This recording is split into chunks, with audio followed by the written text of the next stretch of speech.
We out here killing each other for nothing. And that ain't right. So what the hell I look like marching? Shit, I'm trying to get my aim right. So y'all better stay prayed up and hope they don't get you. Like seriously, stay prayed up and hope they don't get you. Get you a New Testament with full metal scriptures. Nowadays, understand, if the pastor need a pistol just to exercise all the wicked, stretch them out if they iffy, and he copycat Dylan Roofs to get every round from the blicky. Now, I might be wrong for that.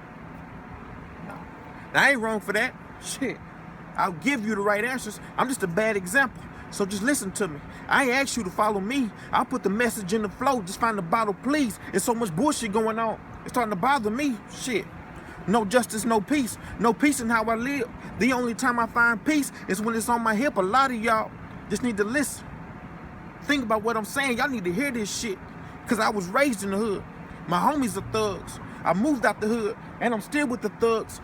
Becky smoke bud too. And Austin gon' really shoot. But Tyrone get that label. They gon' test if he bulletproof.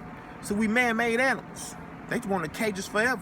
That's facts, real shit. They want the thugs off the cul-de-sac. And suburb living.